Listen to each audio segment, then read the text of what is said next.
Respected dear family members, my pranams to you. The summary of 5 points I will be explaining today. Whatever I explained in Malayalam, that I will be explaining in English. First message I give today in Malayalam is from Bhagavad Gita. Idam shariram kaunteya kshetramitya vidiyate. This is a message given by Lord Krishna to Arjuna, in which Krishna explains to Arjuna that this body in which the soul, Jivatma, is present, that body itself is called the temple, Kshetram. Idam Shariram, this body, He Kaunteya, O dear Arjuna, Kshetram iti abhidiyate. This body itself is known as the temple.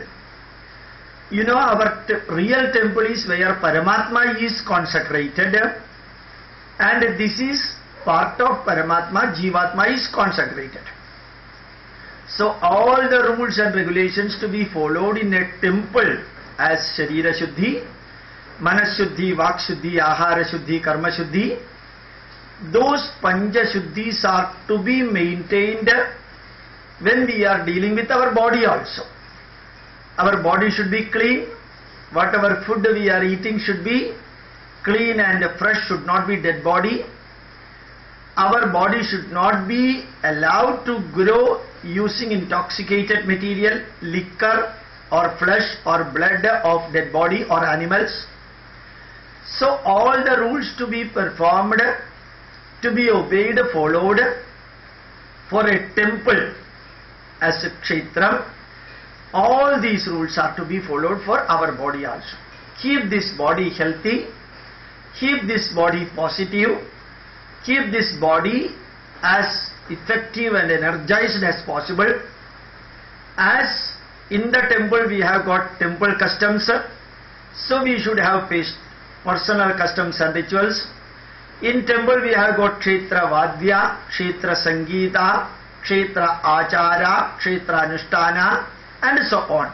Like that, we should have our personal achara, personal anushtana, personal entertainment methods, and so on. All the rules applicable for a temple are also applicable for maintaining our body right from the day number 1 of our birth till the last day of our death.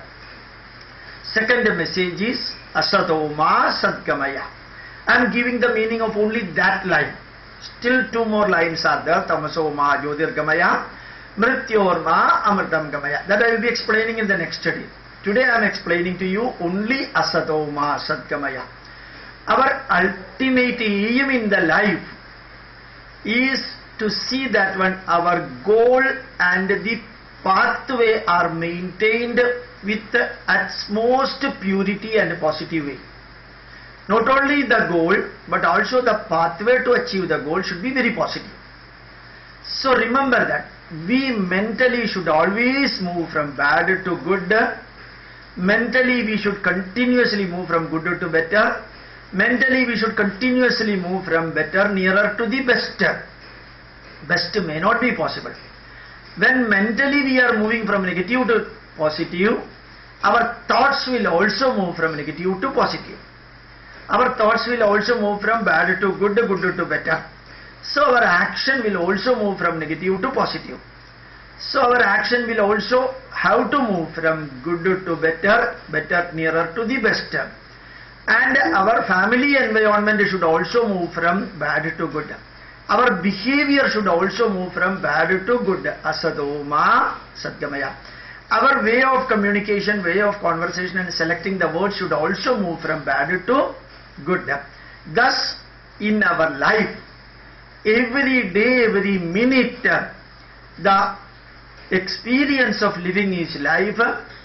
Preparation for living is not life. In that experience of living, the most important point is Asatoma Sadgamaya. Mentally we have to move from negative to positive, and physically we have to move from ill health to good health, bad health to good health. And family relation building wise, we have to move from a rupturing relation to strengthening relation in our family, and also in our culture, from a cultural degradation to cultural enrichment is the message Asatoma Sadgamaya in our cultural values. And in the social sector, weakening social bondage should be converted to strengthening social bondage. Asatoma Sadgamaya. From a disintegration nation to integrative nation. National integration. That should be what we have to do when we are practicing Asatoma Sadgamaya. Next point. Very recently I happened to see a fantastic dance in Asianet when Asianet award giving night was celebrated somewhere in India or outside. I don't know exactly where it is. So there Lord Shiva connected the prayer and a mantra and connected the dance, something superb.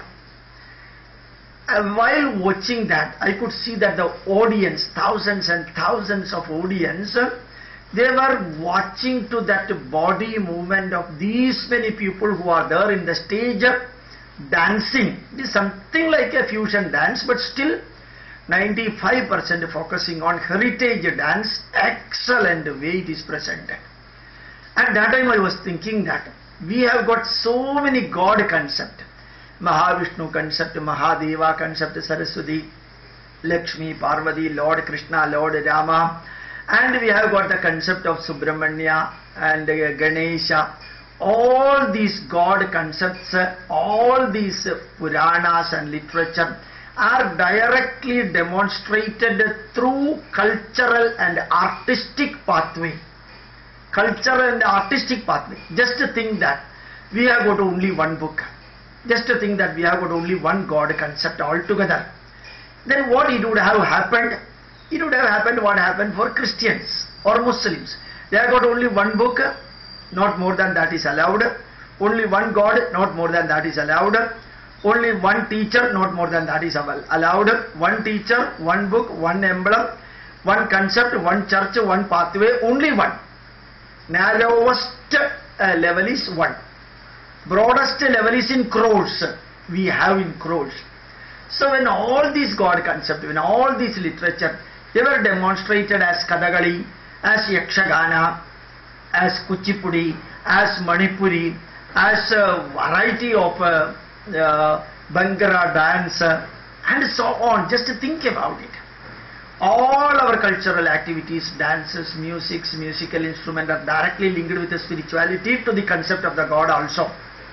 Thus, variety of books, variety of God concept, variety of cultural aspects, variety of musical instruments could be derived because we have got multiple God concept, multiple spiritual concept, which can be selected according to the will and wish of the devotee. Not that you have to follow only one God, not that you have to follow only one book, not that you have to follow only one teacher. You have got the freedom to follow any teacher, any book, any God concept, because those many are available here. So in Asianet, when I watched that particular, Tiruvadira is connected with the Lord Shiva, Krishnanatam is connected with the Lord Krishna, and Kadagali is connected with the Mahabharata and the Ramayana. And when a Christian drama, Christian movie is coming, all whatever is shown is what the Israel was 2000 years ago. But when Mahabharata and Ramayana are shown as Mahabharata serial or Ramayana serial, you can see that when all the positives of Hastinapura, Indraprastha, positives of Ayodhya, positives of Nalanda University, positives of the ancient India are shown. Not as a poor country, not as the slum area, not as the primitive concept, but the glorious positive show. You can see when Mahabharata serials are coming, Mahabharata movie coming, or Ramayana movie or anything is coming. You can see Bahubali movie also. A nation existed during Treta Yuga nearby Gujarat. You see how the capital of Mahishmati country, nation existed. The buildings, the kings, the soldiers, the way in which they are dealing, the rulers, how marvelous is the capital. It's not like the primitive way in which the other religious books are explaining. This is, we are lucky to have such a positive thing. This we could see, I could see in Asianet award demonstration dance, and related many channels are also showing that. Now next point, very simple point, an entirely different point. In Kerala you may be knowing that when Kochi Metro has been inaugurated by Prime Minister of India on 16th of this month, June 16th. The most interesting thing what we could see, the rules and regulations, implementation and formulation was done very meticulously, and even the first day after inauguration, the rules were implemented. Many people were fined for disobeying the rules given in written form.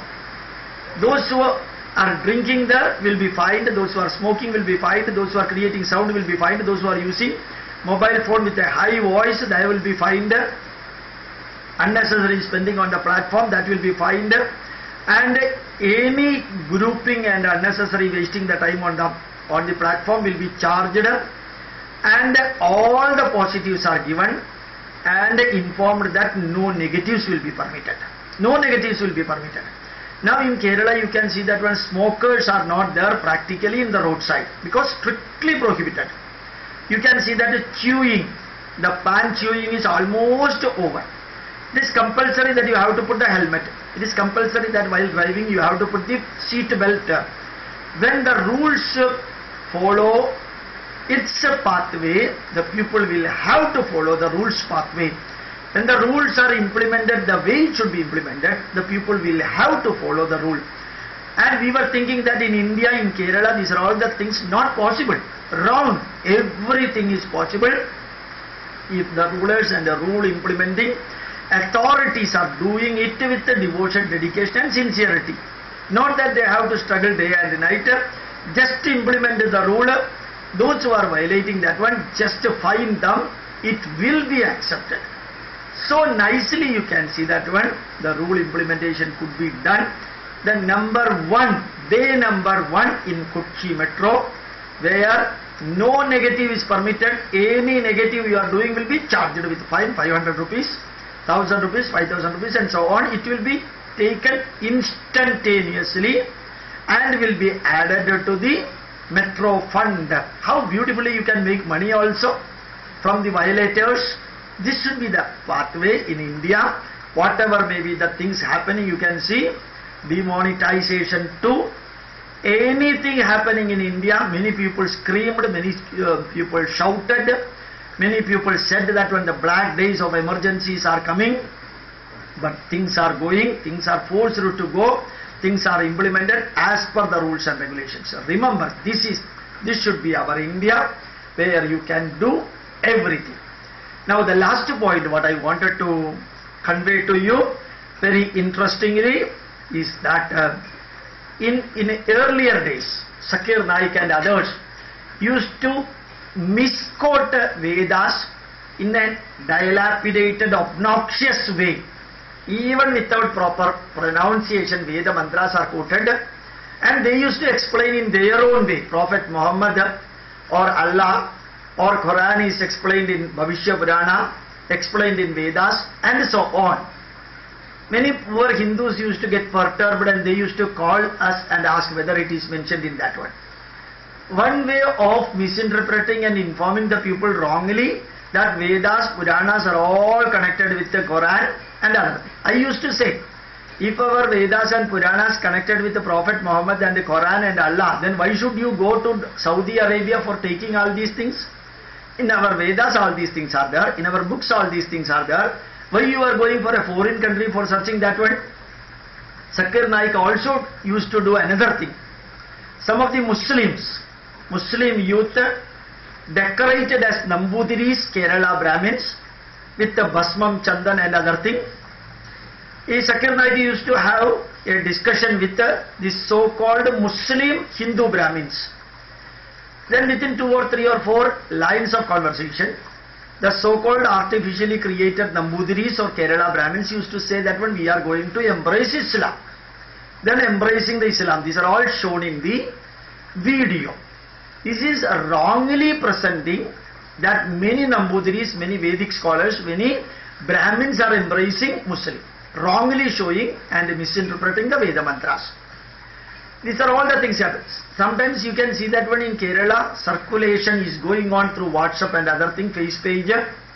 If you are eating beef, you will get a son. This is what is mentioned in Upanishad. Wrongly interpreting the Upanishadic words, wrongly interpreting the Vedic words, Vedic lines, and telling that ancient Indians used to eat beef. Whether they eat beef or not, these are all entirely different. They used to eat beef, then why you are protesting against beef? Should be given the freedom to eat beef, because Vedic scholars during Yajna and other things, they used to eat beef. This way of misinterpreting Upanishadic messages, showing the Upanishad and telling that this Upanishad, 6th line, 50th chapter contains beef eating, and so on, wrongly presenting and creating the confusion. These are all the things happening and happened for the last two or more years in Kerala. Now that is not working. Misinterpreting the Vedas and Puranas and projecting that one, these are all conveying the Islamic message and Christian message. Those things are not working now, because the Hindu youths get really alerted and they are very energized to react sharply against it. Now what is happening, Muslims, very rarely Christians do not do such type of thing generally. Many Muslim youth, I say dozens and dozens, not thousands and thousands. Muslim youth used to put Hindu names in their face page, Facebook, Twitter or WhatsApp, and they used to put a Hindu emblem, Bharat Mata ki emblem, or Mahadeva Shiva ki emblem, or Kailas emblem, or Omkaram, and so on. First phase you will see that one, it belongs to a Hindu. But they propagate everything against Hinduism. Everything against Indian culture, Indian values, Indian customs and rituals, Indian spiritual concept, and so on. But these are all propagated by keeping Omkara, by keeping Mount Kailas picture as icon, or Bharat Mata ki picture, like that, creating confusion inside by using inside emblem and symbol. You can see that when the Kerala Christians are using temple flag post to church, temple lamp in church, temple customs and rituals in the church, temple way of performing the puja in the church, and saffron dress for the priest, and rudraksha for the priest. That is, they denigrate, degrade and make fun of Hindu Dharma. At the same time, take everything from Hindu Dharma and Christianize that by putting cross on that. This is one way of attacking Hindu Dharma and denigrating Hindu Dharma done by Christians. Muslims use Hindu emblem, Hindu symbol and Hindu mantras and show that these are all explained by Hindus. At the same time, they are denigrating, degrading in their culture and Hindu Dharma. Be aware of this. Fighting from outside is one approach. Fighting standing inside is another approach. When you enter inside and start fighting, it is implosion. The other one is explosion. So both implosion and explosion are dangerous as far as Hindus are concerned. A thief can do any negative, but the house owner should protect his property. Whether love jihad or anything is happening, your daughters, your sons, in short your children should be protected from these negatives, and they should be born and brought up, they should be nurtured by giving Indian Hindu values. Be careful about it. If you properly protect your property, naturally no thief can create a problem for you. If you are not doing enough input for your children, for some time you spend for cultural education, good Indian heritage based food, Indian heritage based knowledge, Indian heritage based cultural education. All these things are to be given to your children and your family members so that they will be growing like a perfect Indian. Need not be as a Hindu, but a perfect Indian. You should grow as a perfect Bharatiya. That you can do, you have to do. Start it from very earlier days. Later on, you should not have to repent on what you have not done. For the Muslims, education, their religious education is given in madrasas. For Christians, their religious educations are given in their church, Sunday classes. For Hindus, outsiders are not giving. Even if they are giving, people do not go for that one. Even if your children learn Bhagavad Gita, you start thinking that they will become sannyasi, they will become rishi or something like that. So you don't want to teach anything to your children from outsiders. So you teach, you nurture your children so that external attack or internal attack do not affect your family and your culture and your children. With these words, I would like to conclude my pranams to you. Thank you very much.